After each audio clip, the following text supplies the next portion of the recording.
Salut tout le monde, c'est Zido et aujourd'hui je vais vous donner quelques astuces pour être plus rapide au Pyraminx avec la méthode Top First. Tout d'abord, qu'est-ce que la méthode Top First? Il s'agit d'une méthode qui consiste à créer un top en premier pour résoudre son Pyraminx, contrairement aux méthodes V First qui consiste à créer un V pour commencer la résolution, par exemple la méthode L4E. Dans cette vidéo, je vais vous parler d'améliorer votre méthode Top First avec 3 méthodes dont j'ai chacune fait un tutoriel d'ailleurs que vous trouverez en description. La méthode One Flip, pour laquelle le top se présente comme ceci, avec une pièce flip du coup. La méthode WO, dans laquelle on crée un top parfait.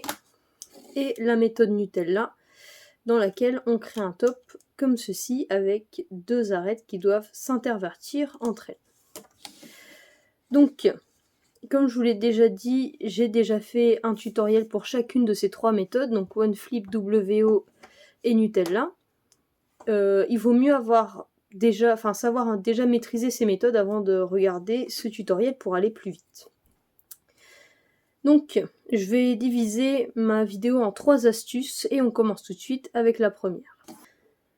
La première astuce concerne les tips. Quand vous avez des tips sur votre Pyraminx, vous savez que si vous en avez plus de 2, c'est quand même assez embêtant et ça vous fait perdre du temps. Mon astuce, en tout cas c'est ce que moi je fais et j'ai été plus vite en faisant ça, c'est que pendant que je fais mon top, j'aligne déjà un tips du bas et à la fin de mon top, j'aligne le tips du top. Ça veut dire que par exemple sur un mélange n'importe lequel, je vais mettre 4 tips. Je fais mon top, donc par exemple là je vois cette pièce qui est bien mise, donc je vais faire mon top par ici. Donc je le ferai comme ça, hop, hop, hop, pour faire un top de WO. Et ce que j'aurais fait du coup, déjà je me serais mis comme ceci, j'aurais mis ce tips, ensuite je tourne, je place mes pièces et je mets le tips du top. Ensuite je fais ma L3E, tranquillement, enfin déjà je fais mon cas, ça ira mieux, hop, je fais ma L3E, et là je termine, j'ai forcément au maximum 2 tips à placer.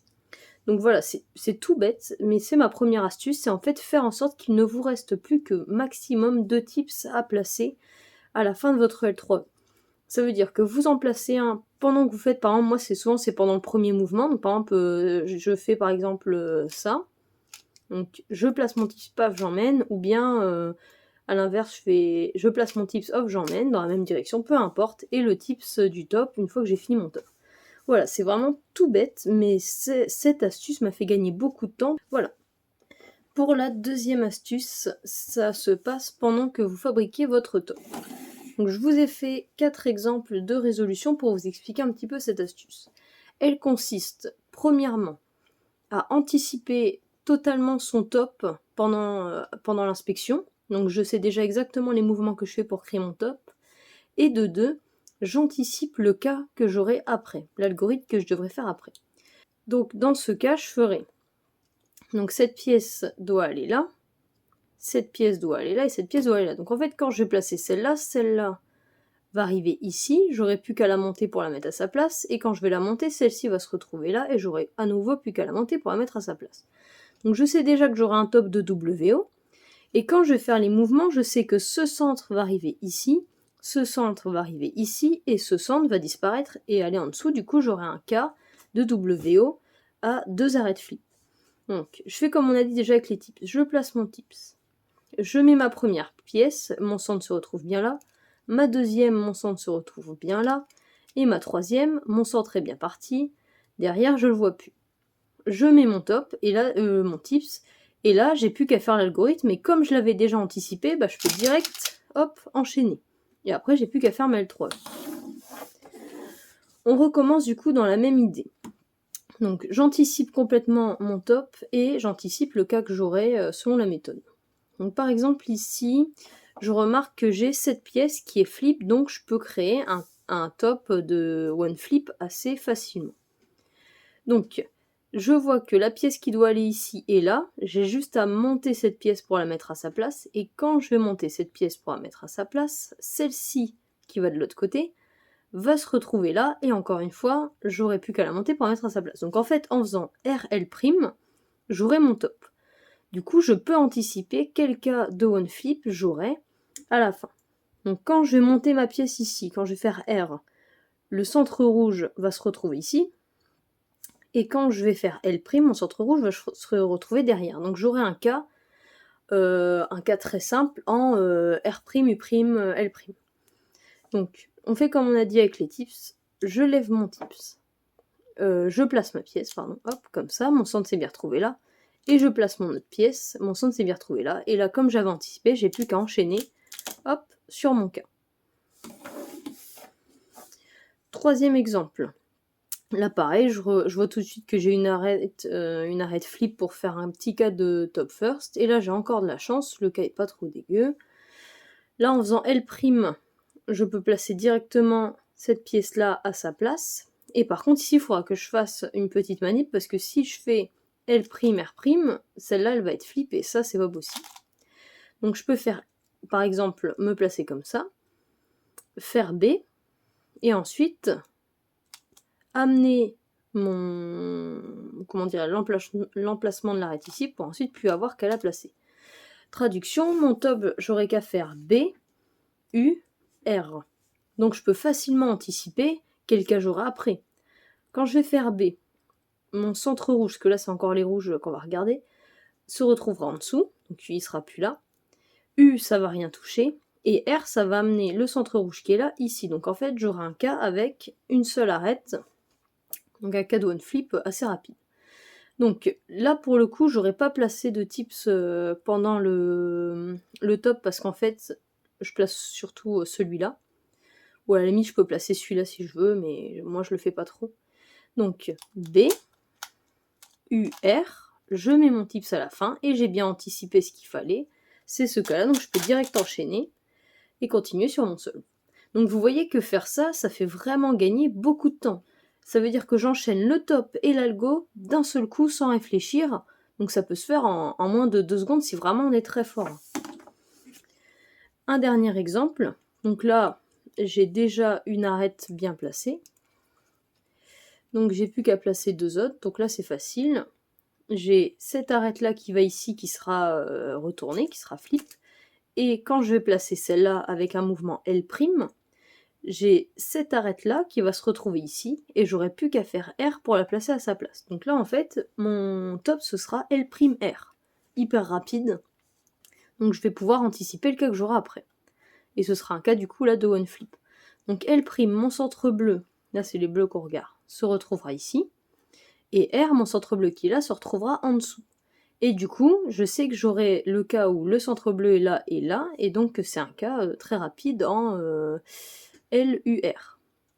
Donc là, je place pas mon tips ici, parce que comme je vous l'ai dit, moi je fais celui-là en premier. Donc L', R, je place mon tips, et là j'ai bel et bien anticipé ce cas-là, donc j'ai plus qu'à faire ça, et à faire mon petit algo. Donc, ce qui est bien quand on fait cette petite astuce, c'est que du coup, comme on arrive à anticiper le cas qu'on aura après, ben, on peut s'arranger si c'est un cas qui nous paraît un peu lent. Par exemple ici, j'ai une arête qui est déjà faite, donc je vais commencer par ce top-là. J'ai 2 possibilités. Soit je crée un top de WO en faisant R, puis L'. Donc R, L', et je sais que ça m'amènera ce centre jaune ici, ce centre jaune ici, donc j'aurai un cas comme ça. On sait tous que les cas avec 3 arêtes comme ça sont pas les meilleurs.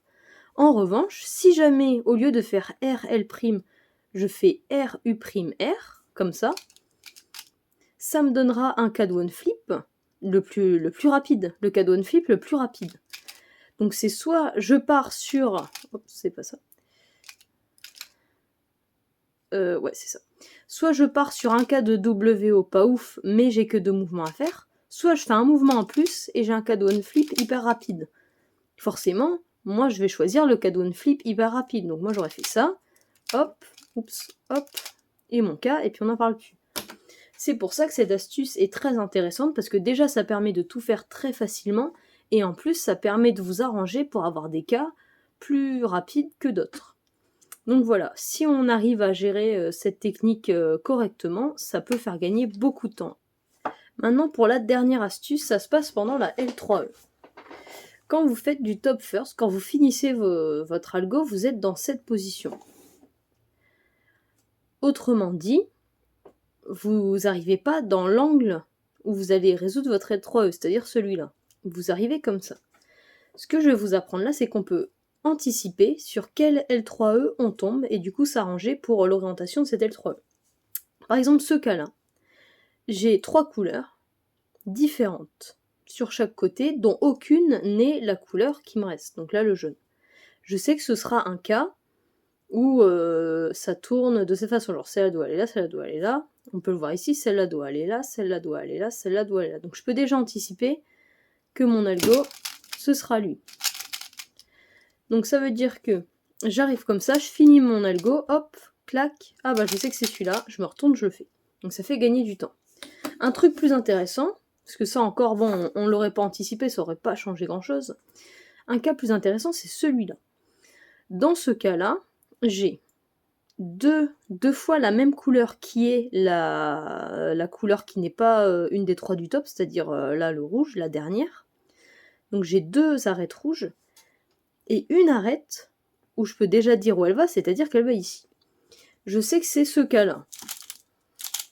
Vous voyez, le cas le plus simple de L3E. Cependant, imaginons, j'ai pas anticipé et je fais ce mouvement-là. Et ben là, je ne sais pas, enfin, moi en tout cas, j'arrive pas à le voir, je suis obligée de faire ça pour voir qu'elle va ici et faire cette manip-là. Alors que, vu que là, j'ai anticipé que c'était ce cas-là, donc que le jaune allait ici et là c'est 2 fois la même couleur, bah je m'orienterai comme ça pour avoir à faire ce mouvement qui est beaucoup plus rapide. Plutôt que de faire ce mouvement-là et de faire ça, qui est moins rapide. Voilà. Donc, les 3 cas, c'est celui-là, donc j'ai les 3 couleurs de mon top ici, sur les arêtes, et là je peux voir dans quel sens elles tournent. Donc le vert doit aller ici, le rouge doit aller ici, le bleu doit aller ici, donc c'est comme ça, et du coup je sais que là ce sera comme ça, et que je fais cet algo. Ensuite il y a ce cas-là où du coup on a une couleur du top, et les 2 autres arêtes sont de la couleur de la dernière face. Et dans ce cas-là je m'arrange pour m'orienter d'une façon à faire un algo rapide, donc soit comme ça, soit si on était tombé comme ça, on aurait pu faire comme ça. Hop. Et on a le dernier cas, qui est le cas où on a tout bien placé, sauf 2 arêtes. Donc ça ressemble à celui qu'on a vu avant. Ça ressemble à celui-là, où on a 2 arêtes de la même couleur, donc là les 2 rouges et là les 2 jaunes, sauf que la différence c'est qu'ici la 3e n'est pas bien placée non plus, alors qu'ici elle est bien placée. Et ça différencie ce cas-là, ici, du cas avec les 2 arêtes qui sont flip. Donc quand on arrive qu'on voit ça directement, je sais quel casser, et du coup comme là moi souvent je fais ce mouvement là quand on s'en fiche de l'orientation, et du coup celui-là ce qui est intéressant c'est de savoir le résoudre de tous les angles, donc par exemple là comme ça, et pas forcément le résoudre quand il est comme ça. Après si vous savez que le résoudre comme ça, l'avantage c'est comme vous voyez comment il est orienté, bah là par exemple au lieu de faire ça, vous allez faire ça, et vous tomberez direct sur la bonne orientation. Alors que si vous n'aviez pas anticipé, bah sans savoir vous auriez fait ça, et ensuite ça, et là vous auriez fait votre algorithme. Voilà. Donc c'est les 3 cas qu'on peut rencontrer. Donc celui-ci et celui-ci. Donc voilà les 3 cas. Voilà, j'espère que cette vidéo vous aura plu, qu'elle vous aura été utile. Moi ces astuces m'ont permis de descendre bien dans un petit 4 secondes quand je galérais un petit peu à passer sub 5. Donc c'est toujours cool, et je pense que grâce à ces astuces, on peut passer sub 4 aussi. C'est ce que j'essaye de faire en ce moment. En tout cas, si vous avez des questions, laissez un commentaire, j'y répondrai avec grand plaisir. Allez, salut tout le monde.